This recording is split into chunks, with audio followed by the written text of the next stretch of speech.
experience of dako ang pagsulay. Gitistingan gyud ang faith. Pero sa atong pagkatawhan, normal din siguro, no? Maka na magpuulta, mabalaka, mahadlo. Tapos questionan din nato ang Ginoo, Lord, ngano man? Lord, ngano kami man? Lord, ngano akong anak man? Pero di comfort di magbasa ng Bible, mag-ampo ta, mag-comfort gihapon ang atong mga kabalaka. Karon ni gabi, dalong kamo sa sugilanon ni Caleb ug ni Joshua. Kani si Caleb ug si Joshua, apil sila sa 12 ka spies nga gipadala ni Moses para scout ang Promised Land. Tanawon ang Promised Land, advance party kung baga sila dito. Lang tanawon kung say naa dito, kung maayo pag yun pulat. Tapos, kani 12 spies, dili sila kung mga ordinaryo lang tao. They are 12 leaders from each tribe of Israel. They are wise men, experienced men, and people treat them with high regard. So, dili sila basta-basta. Kung sa kailang makita dito sa Promised Land. Pag-abot nila sa Promised Land, sa Canaan, nakita nila, wow! Nindot yun ay definitely a land filled with milk and honey. Ang mga tanong, arang kadaghan, ang mga prutas, arang kadagbok. Nga dili ko na mabitbit isa katao, imagine. So, grabe ko siya ka-nice na lugar.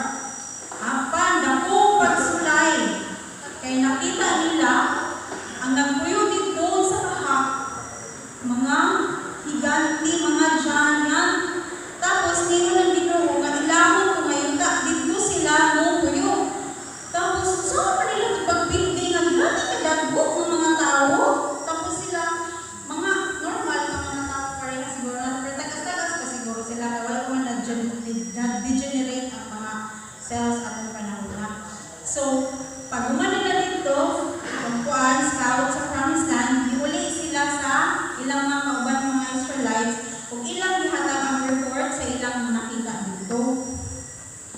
Pag-abot nila dito, bilang ang 12 spies, sad to say, nga nagyoy na low moral kung baga.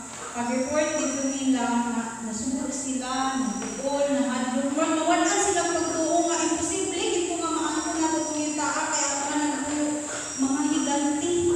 Dakong pagsulay yung gulong.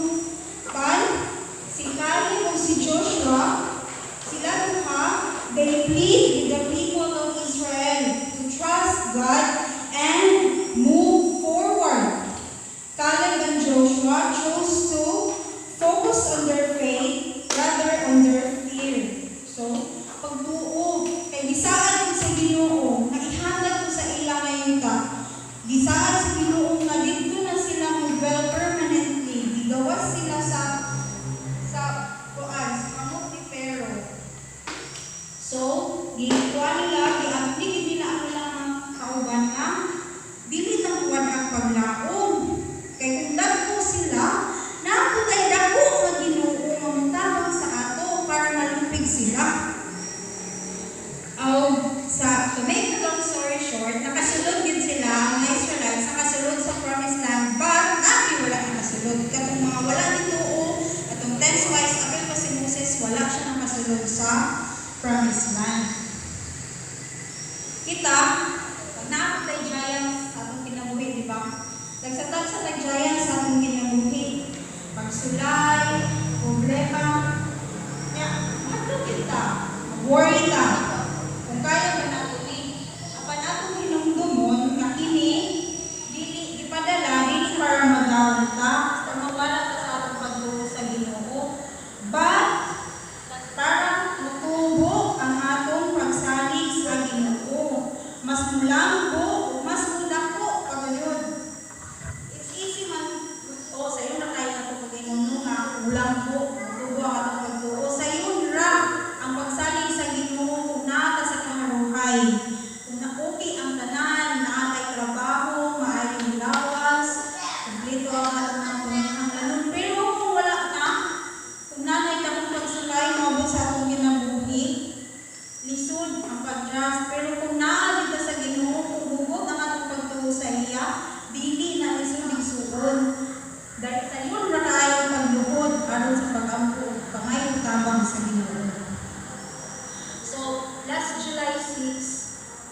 namo na ako personally dito gibupina kami namo kung sa tanan.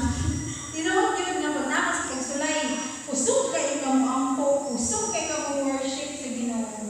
Oh, salamat kayo ni nga ibabag ang pag-ampo kauban ko sa inyong pag-ampo. Anong mga kabalaka financially na tubag, nagkuhan ang mga tabang na mabot, gikan sa San France, pamilya ni Christian, kamo sa inyong tabang, mga office mates ni Christian, daghang na mabot, nasulbad ang mga kuhan, suludan sa financial, tapos sa health, kumiyain, tulong na doktor ang nagtabang sa iyang mga ulian, tapos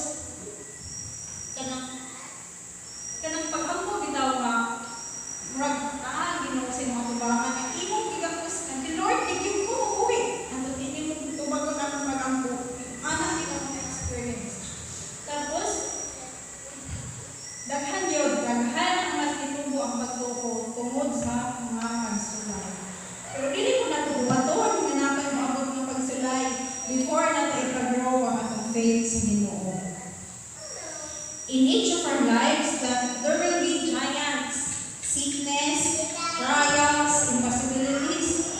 We will be tempted to look to ourselves, realizing in our own weaknesses that we have no power. Kung ato lang maugaling na ito sa ligan, makaingon din na weak ka na kayo ni Lord.